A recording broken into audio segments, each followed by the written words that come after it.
Hola, ¿qué tal? ¿Cómo estás? Te saluda Diana Álvarez, la cónsul. Esta es la segunda parte del libro de Meditación autoalusiva de Jacobo Greenberg. Gracias por tu suscripción al canal, activar la campanita, obviamente tus comentarios que todos los contesto y si eres nueva o nuevo en el canal, bienvenida y bienvenido. Segunda parte, capítulo 8, observación de la mente. La mente no existe como una entidad concreta e independiente ni como un objeto delimitado separado de otros objetos. Al hablar de la mente, no se hace referencia a la existencia de una masa materializada que posee atributos sensibles, tales como color, forma, textura o localización en algún lugar del espacio. Más bien, se hace referencia a un proceso dinámico que se manifiesta en forma de pensamientos, memorias e imágenes. Por ello, la observación de la mente es la observación de los contenidos de la misma. En el contexto de la meditación autoalusiva, la observación de los contenidos de la mente se realiza hasta lograr que el sujeto de la experiencia sea capaz de observar el origen, mantenimiento y desaparición de cualquier pensamiento, memoria o imagen sin identificarse con ellas, es decir, hasta que el sujeto de la experiencia se convierta en el observador de la mente.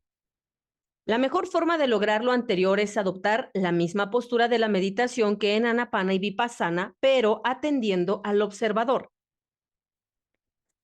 Cuando se logra la observación desapegada de los contenidos mentales espontáneos, el siguiente paso consiste en activar voluntariamente un pensamiento o imagen, observando su origen, mantenimiento y desaparición sin identificarse con ellas, tal y como si fueran objetos externos. El procedimiento detallado para lograr todo lo anterior se describirá en las siguientes secciones. Observación de pensamientos espontáneos. Sentados cómodamente y con la espalda recta, se hace anapana y luego vipassana hasta lograr la observación de la unidad corporal utilizando el mismo procedimiento descrito antes en este libro. Una vez logrado lo anterior, la atención se dirige hacia cualquier pensamiento que surja espontáneamente. El contenido del pensamiento puede variar en un grado infinito de posibilidades. Puede ser acerca del significado de lo que se está haciendo, hacia los logros obtenidos, acerca de algún recuerdo referente a algún plan o en relación a alguna idea novedosa, etc. En cualquier caso, el pensamiento se deja fluir sin juicios de valor y sin bloqueos.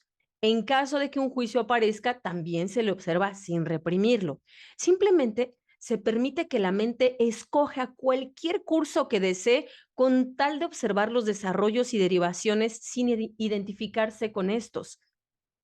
Si no aparece algún pensamiento espontáneo, entonces se realiza un recorrido de las sensaciones de las diferentes zonas corporales, atendiendo a cualquier pensamiento que pudiera aparecer cuando uno o varios puntos de la superficie o el interior del cuerpo son activados. A medida que se repiten los recorridos atendiendo al contenido del pensamiento, el surgimiento de éste se podrá observar con mayor claridad y detalle. De la misma forma ocurrirá con su mantenimiento, desarrollo y desaparición. No importa lo interesante, valioso o significativo que pueda resultar algún pensamiento. En todos los casos, se le observa como tal sin identificarse con él e independientemente de su contenido. Observación de pensamientos provocados. Una vez logrado lo anterior y con la mente en calma, se hace surgir un pensamiento.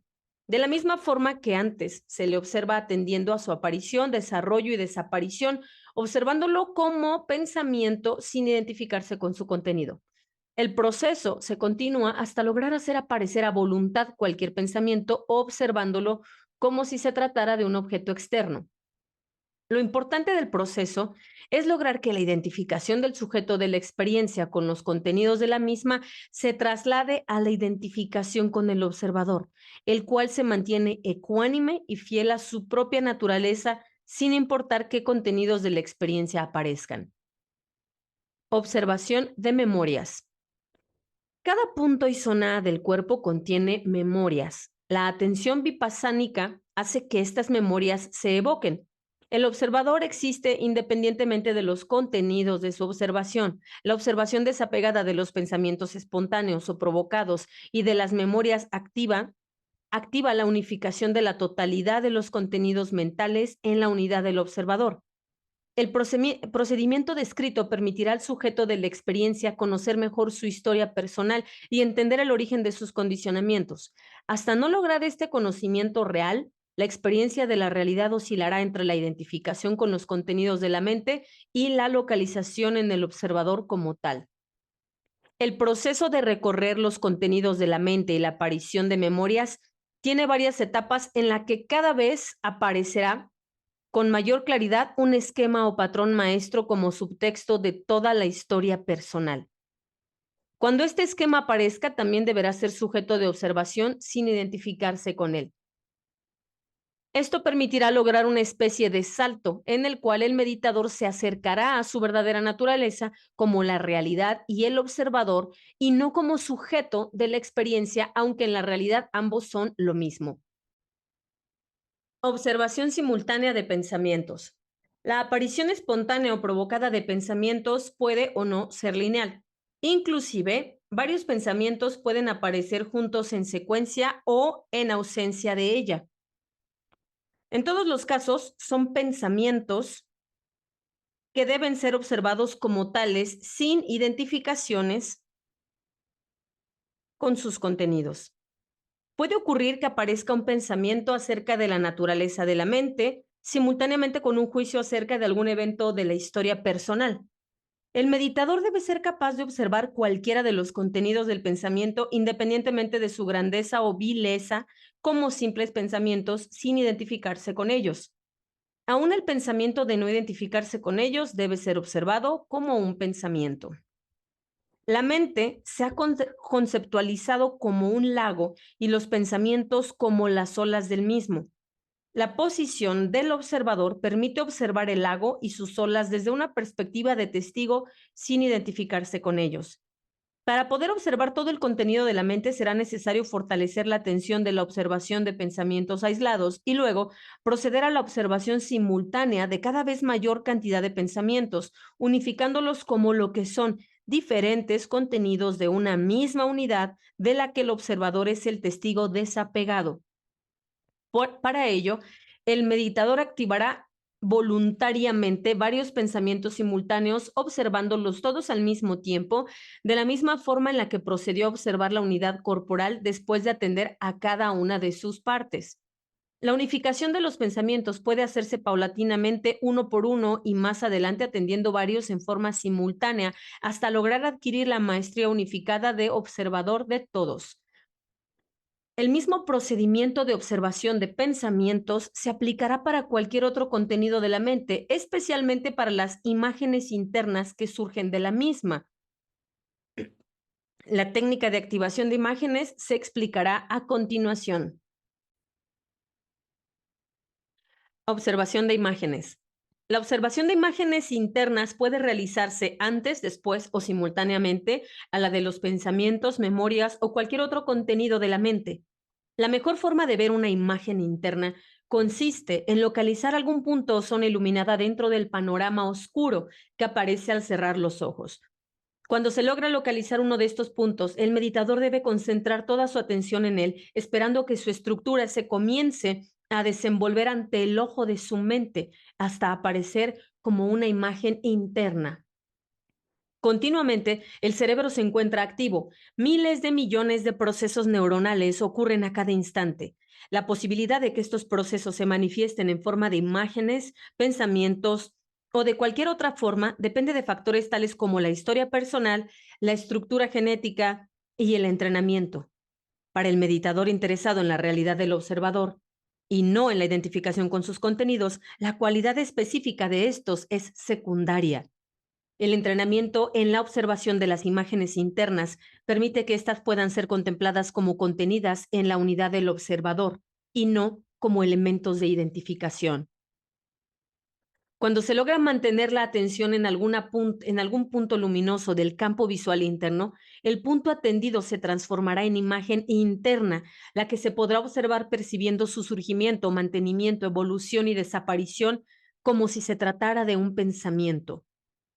Para quienes las imágenes internas surgen espontáneamente, el proceso de observación de las mismas es similar al de la observación provocada a partir de un punto luminoso. En ambos casos, Se les atenderá observando su surgimiento, desarrollo y desaparición, recordando que son contenidos de la mente y sin identificarse con ellos.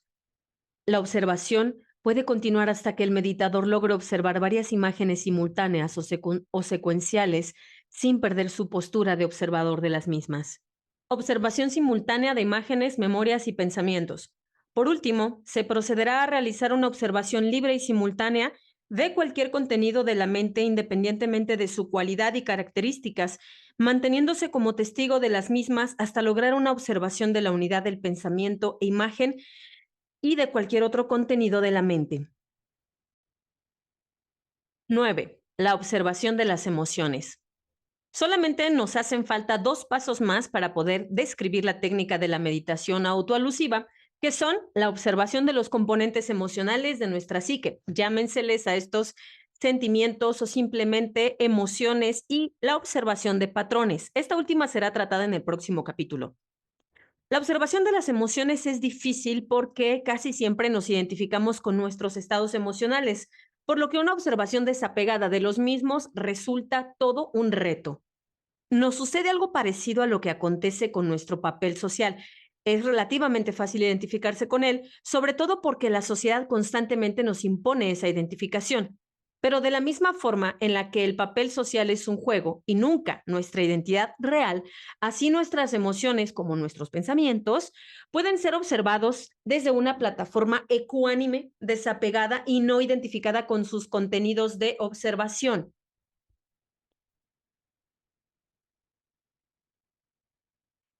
Desde esta plataforma, las emociones y los pensamientos se ven pasar como si estuvieran pasando por sí solos.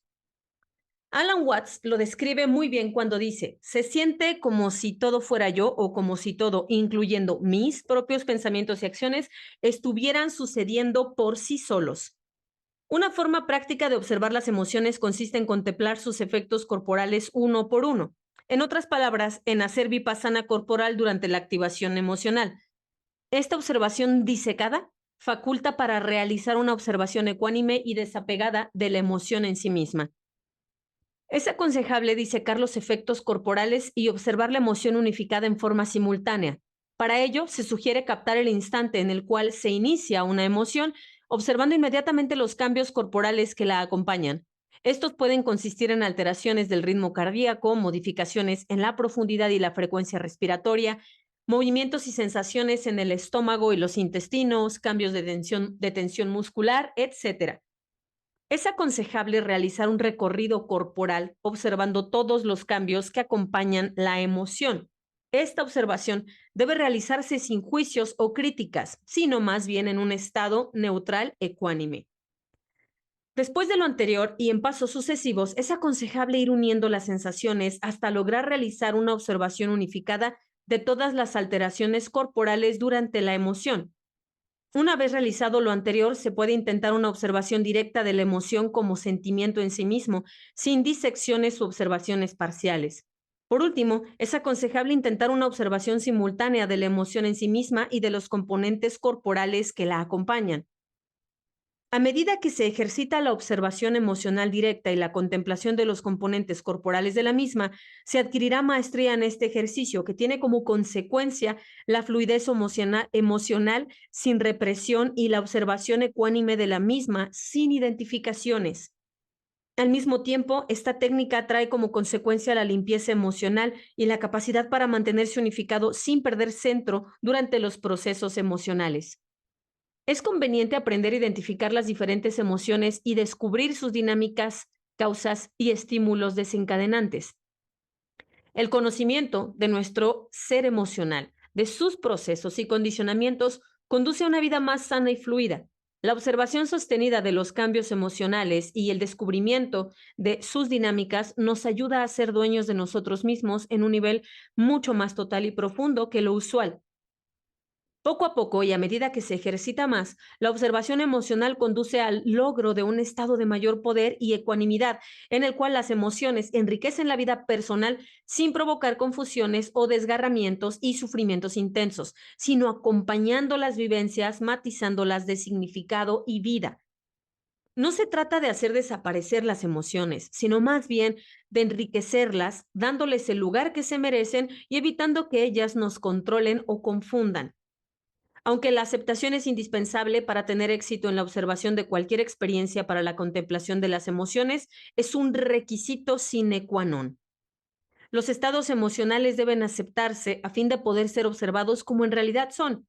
La represión emocional o el miedo a encarar algún estado emocional hará fracasar cualquier intento de meditar autoalusivamente. En cambio, aprender a aceptar los estados emocionales garantizará el éxito de la meditación, puesto que todo intento algoritmizador requiere información veraz y esta solo se obtiene aceptándola. 10. La observación de patrones. Una vez logrado todo lo anterior, solo falta un paso más para iniciar la práctica de la meditación autoalusiva. Puesto que esta técnica implica la capacidad de algoritmización, la práctica de la autoalusión se fortalece si previamente a su instrumentación se realizan ejercicios algorítmicos. Estos ejercicios se describirán en este capítulo y consisten en la observación de patrones. La naturaleza ofrece una multitud de formas sostenidas por patrones, desde la hoja de un árbol con la disposición de sus líneas hasta las ondas regulares de las dunas arenosas y los patrones blanquecinos de las nubes. La observación de patrones consiste en atender sostenidamente cualquier objeto, tratando de descubrir entre sus formas alguna disposición regular que se constituya en patrón. Se podrá iniciar el ejercicio observando atentamente una flor o una hoja de árbol. Mientras mayor sea el tiempo sostenido de observación y más patrones se logren descubrir, mejor. Las formas vegetales se pueden observar con el ojo desnudo y ayudándose de lupas o microscopios, dependiendo de las facilidades con las que se cuenta y del propio interés. Cada vez que se identifica un patrón, se activa un algoritmo. El desarrollo algorítmico se produce cuando se logran identificar patrones que incrementan su complejidad. Por ello, una vez que se ha logrado observar detenida y mantenidamente el patrón de una hoja o la disposición regular de las partes de una flor, se recomienda proceder con disposiciones más complejas, como podrían ser las formas de las nubes, de las superficies de los lagos o el mar, de las formas de las rocas, etc. La observación de llamas y de sus formas representa una excelente práctica, sobre todo cuando se logran percibir patrones a partir de sus movimientos y morfologías complejas. La observación de patrones dinámicos y cambiantes fortalece la capacidad de decodificación algorítmica natural del sistema vivo e interactuante con el medio. Una de las prácticas de observación más utilizada por los chamanes es la contemplación del cielo estrellado. Reconocer patrones estelares se recomienda ampliamente como preparación para la meditación autoalusiva. 11. La meditación autoalusiva. Realizado todo lo anterior, estamos preparados para la práctica de la meditación autoalusiva. Se sugiere al meditador sentarse cómodamente en el lugar que he escogido para todas las prácticas previas o en cualquier otro lugar tranquilo, ventilado y libre de insectos. Con los ojos cerrados y la espalda derecha, la meditación autoalusiva se inicia fortaleciendo la atención, concentrándose en la entrada y salida del aire de los pulmones durante la respiración. Esta debe ser rítmica, pausada y tranquila. Se continúa esta práctica de anapana hasta lograr mantener la atención fija en los movimientos respiratorios y en las sensaciones provocadas por el aire al pasar por las narinas y penetrar en el organismo. Después, al salir de este, atendiendo todos los detalles del proceso. Una vez fortalecida la atención y sin que haya habido distracciones de un solo movimiento respiratorio durante unos minutos, la atención se lleva hacia el vértex o la parte superior de la cabeza para sentir allí las sensaciones corporales que existen en este punto y a partir de allí empezar a recorrer el cuerpo en la práctica del vipassana. Tanto durante Anapana como Vipassana, a los pensamientos que puedan surgir durante la práctica ni se les reprime ni se les desvía. Simplemente se permite su acontecer libre, observándolos con placidez, ecuanimidad y sin identificarse con ellos. El recorrido vipassánico corporal se continúa hasta lograr que no existan puntos ciegos en ninguna zona corporal. Cuando se llega a este punto, se puede recorrer todo el cuerpo sin bloqueos. Se procede a ligar la respiración con el recorrido de la siguiente manera. Al inspirar, se recorre el cuerpo desde los pies hasta la cabeza y al sacar el aire, se recorre el cuerpo en sentido inverso. Este recorrido hacia arriba y hacia abajo, en un ritmo respiratorio, se continúa hasta empezar a sentir todo el cuerpo como una unidad. Una práctica intermedia que ayuda a lograr esta observación de la unidad corporal es ir unificando parte por parte el cuerpo durante un recorrido inicial. Cuando se logra observar el cuerpo como una unidad, se añade a esta observación la contemplación simultánea de los movimientos respiratorios hasta lograr que el cuerpo y la respiración formen una nueva unidad de observación. Una vez logrado lo anterior, se procede a la observación de los contenidos de la mente. Para ello, momentáneamente se interrumpe la observación del cuerpo y de la respiración y se dirige la atención hacia la mente observando sus contenidos.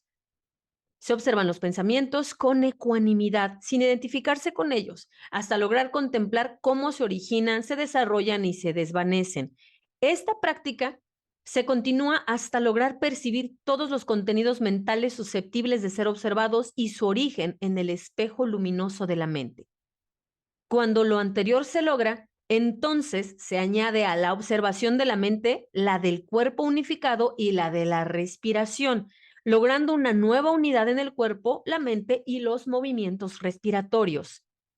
Después de lo anterior, la atención se focaliza en las emociones, abandonando momentáneamente la observación de la unidad del cuerpo, la mente y la respiración. Las emociones se observan primero como tales sin hacer disección de sus componentes viscerales y vegetativos, y después poniendo atención a los cambios corporales que las acompañan. Cualquier emoción que surja espontáneamente es observada con ecuanimidad, sin juzgarla, analizarla o calificarla. De la misma forma en la que se deja fluir cualquier pensamiento, sin represiones ni desviaciones, se dejan fluir las emociones hasta lograr observarlas junto con todos sus cambios corporales sin identificarse con ellas y estos. Una vez logrado lo anterior, se observan simultáneamente las emociones, sus cambios corporales, la mente y sus pensamientos, el cuerpo y la respiración en una nueva unidad que los incorpore a todos. A esta observación de la unidad de todos los componentes de la experiencia susceptibles de ser contemplados se les denomina observación de la totalidad de uno mismo en el presente. Obviamente, esta observación de la totalidad no es de la totalidad de todo el universo, sino únicamente de la que es posible realizar en el presente. La observación de la totalidad de uno mismo en el presente es la meditación autoalusiva en sus componentes. El siguiente paso es la técnica. En la técnica consiste en observar la resultante de la unión de todos los elementos de uno mismo en la sensación de mismidad o del sí mismo. Mismidad es una palabra bonita. Al igual que en la observación de las emociones como tales y en la observación disecada de los componentes corporales, viscerales y vegetativos que la acompañan, la contemplación autoalusiva de uno mismo consiste en la observación disecada de todos los componentes de la experiencia susceptibles de ser observados y de la observación de la resultante unificada. Se recomienda al meditador lograr una maestría en la observación de los componentes antes de intentar la observación del sí mismo unificado. Cuando la observación del sí mismo unificado se puede realizar en forma directa, conviene de vez en cuando hacer una cuidadosa revisión de los componentes de la experiencia, observándolos con el objeto de corregir y enriquecer los algoritmos de inclusión resultantes de la unificación. La meditación autoalusiva puede fortalecerse practicándola durante la vida cotidiana sin necesidad de horarios especiales o de lugares apartados, incorporando en la observación no solamente los componentes que he indicado, sino también los elementos sensoriales y los perceptivos, visuales y auditivos. La meditación autoalusiva, que incorpora el mundo visual y auditivo en la observación de la unidad, aproxima al meditador a la observación de la realidad, la cual es el verdadero objeto y meta de la meditación autoalusiva. En la física contemporánea, al algoritmo que logra describir un sistema dinámico muy complejo se le llama atractor extraño. Si suponemos que en el cerebro existen atractores extraños, estos podrían considerarse como las guías del sistema durante el proceso autoalusivo. Imagínese, lector, uno de los momentos en los que el nombre de una persona se olvida momentáneamente y al quererlo recordar se tiene la sensación de que el nombre olvidado se encuentra, por así decirlo, en la punta de la lengua. De alguna manera, Para la conciencia, en busca del nombre, la sensación y la búsqueda parecerían estar guiadas precisamente por un atractor extraño. La búsqueda termina y el sistema llega a su equilibrio cuando el atractor extraño se convierte en algoritmo del nombre recordado. Algo similar acontece en la meditación autoalusiva, el cual debe suponerse la existencia de una guía o atractor extraño que literalmente atrae el sistema hacia la descodificación algorítmica, pero no de un nombre, sino del estado total y real del sujeto en un presente determinado. Si no existiera esta guía atractiva, la autoalusión no sería posible. Es como si el sistema contuviera presente su estado de desarrollo futuro y atrajera hacia aquel a sí mismo. Puesto que el estado que se activa con la meditación autoalusiva es el del contacto con la realidad, y este existe siempre, el atractor extraño que guía la autoalusión es esta realidad omnipresente, omniabarcante y omnisapiente. Esta realidad es la del observador. En el cristianismo esotérico, el observador se representa como un ojo en el interior de un triángulo. El triángulo representa la trilogía cristiana y el observador, ojo, es lo que unifica al Padre, al Hijo y al Espíritu Santo. El secreto de la trilogía cristiana y lo que la unifica es el observador. Muchos de los linajes de los chamanes de México han incorporado este símbolo y lo veneran profundamente. En el hinduismo también existe una trilogía, la de Krishna, Vishnu y Shiva, el creador, el sostenedor y el destructor. Esta trilogía está contenida en el ser Purusha Atman, el cual es intocable y permanece inconmovible independientemente de los cambios que sufre el universo. Es decir, ocupa un lugar similar al del observador. En la India se dice que al ser no lo quema el fuego, no lo moja el agua, ni ninguna arma puede herirlo. El objetivo de la meditación autoalusiva es precisamente el encuentro con la realidad del observador y el ser a través de la activación algorítmica de poder alusivo incrementado. Como hemos visto, esta técnica consiste en observar la totalidad de uno mismo en el presente. Esta totalidad es unidad de todos los procesos que coexisten en un determinado instante. Con la práctica constante, esta observación de la totalidad de uno mismo se logra sin esfuerzo. La autoalusión es la observación del estado característico desde una perspectiva libre de identificaciones. Es un verse a sí mismo desde una postura trascendente y simultáneamente neutra. En este verse, el sujeto se acerca a sí mismo libre de contenidos porque la observación no es intelectual o incluso lógica, sino más bien directa y total. Como ya vimos, para lograr la unificación se procede poco a poco uniendo varios aspectos. Primero, de todas las sensaciones corporales, después de todos los pensamientos y emociones, y en otras palabras, primero se procede con la técnica de Anapana y Vipassana hasta lograr la unificación de la imagen corporal. Después se procede a hacer lo mismo con los pensamientos e ideas hasta incorporar en la misma unidad todos los componentes emocionales del presente.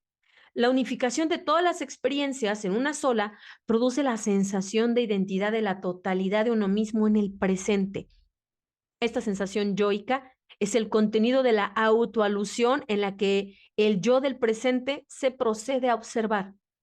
Con la práctica se hace innecesaria la unificación de todas las esferas de experiencias porque el meditador se vuelve capaz de identificar su mismidad y observarla directamente. 12. La meditación autoalusiva permanente y sin límite.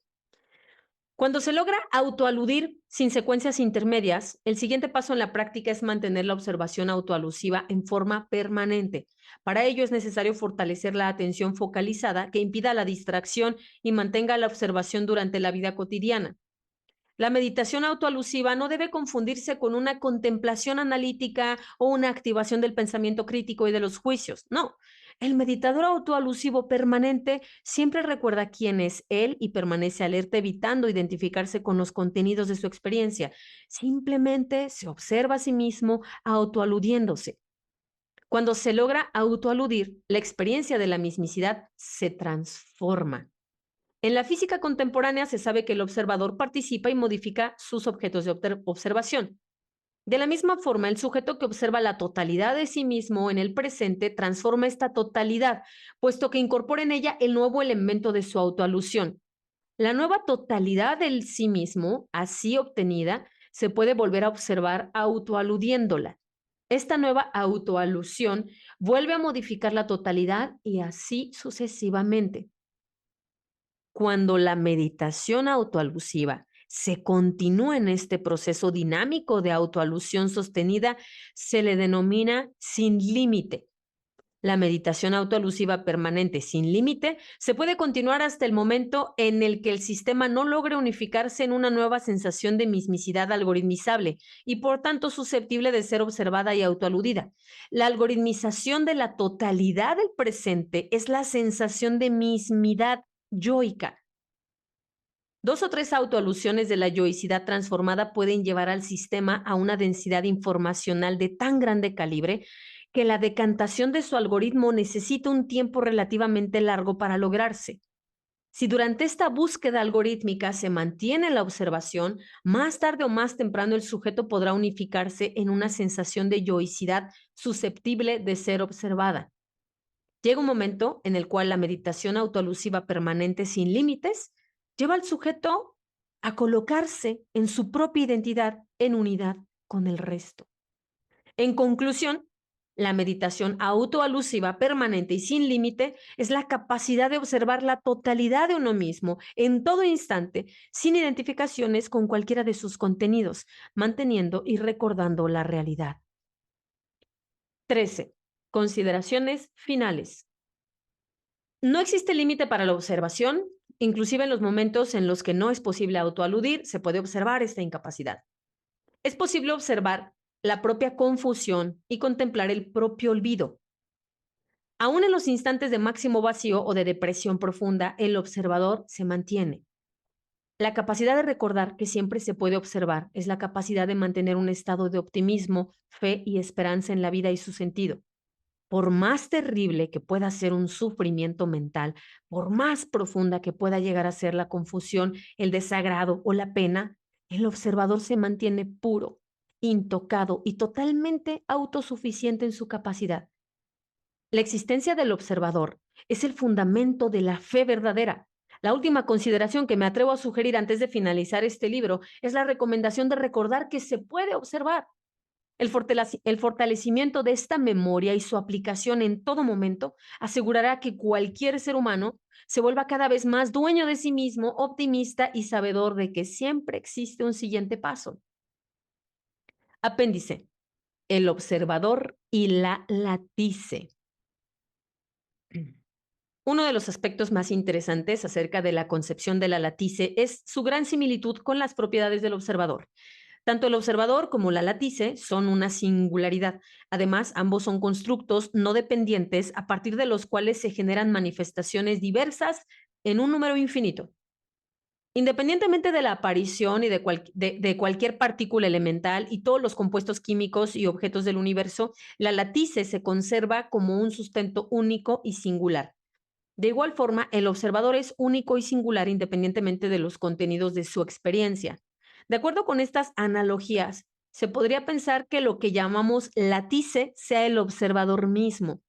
Esto estaría de acuerdo con la experiencia de identidad del observador con el sujeto de la experiencia cuando el cerebro de este último y su campo neuronal alcanzan una alta coherencia. En un estado de alta coherencia, el campo neuronal mimifica el estado fundamental de la latice, por lo que la identidad entre latice y observador también se fundamenta desde un punto fisiológico, físico y fenomenológico. De acuerdo con estas consideraciones, el estado fundamental es el silencio activo del observador y nunca la ausencia de conciencia en una nada pasiva hipotética. El estado de silencio tan anhelado por los buscadores del estado esencial del ser no es entonces la ausencia de conciencia, de un vacío mental absoluto, sino la conciencia autosuficiente y vital del yo puro y de la realidad. Por último, a pesar de todas las analogías anteriores, existe evidencia que sugiere que el observador no puede reducirse a la latice ni que esta última sea en sí misma el observador. Esta evidencia está contenida en la conducta de la más grande chamana de México, Pachita. Pachita era capaz de materializar objetos y de hacerlos desaparecer, demostrando poseer un control casi total sobre la latice. Si el observador fuera la latice misma, este control sería imposible. De alguna forma, Pachita lograba distorsionar la latice hasta lograr que ésta adquiriera la misma conformación y estructura que un objeto, y éste aparecía. Presumiblemente, esta conducta era resultado de las características del campo neuronal de Pachita en interacción con la latice y de su manejo voluntario. Este manejo es irreductible a la latice. Por lo tanto, el observador no es la latice, sino que la trasciende. El observador como realidad no puede reducirse a ningún modelo físico ni a ninguna explicación o pensamiento, por más inclusivo que éste sea. El observador trasciende la latice y a la mente y pertenece al sí mismo. Crucio, Baja California, 13 de junio de 1987. Bien, espero que hayas disfrutado con este libro de Jacobo Greenberg, desaparecido en 1994, desde 1994, del cual todavía, pues, su desaparición es un misterio, aunque presumiblemente mucho tendría que ver, mucho tendría que ver con sus estudios y todo lo que hemos leído sobre él. Si te ha gustado que te haya leído este libro de Jacobo Greenberg y quieres más contenido sobre él, por favor déjamelo en los comentarios. Gracias por tu suscripción, activar la campanita. Soy Diana Álvarez, la cónsul, y estoy aquí para leerte, para acompañarte. Chao, chao.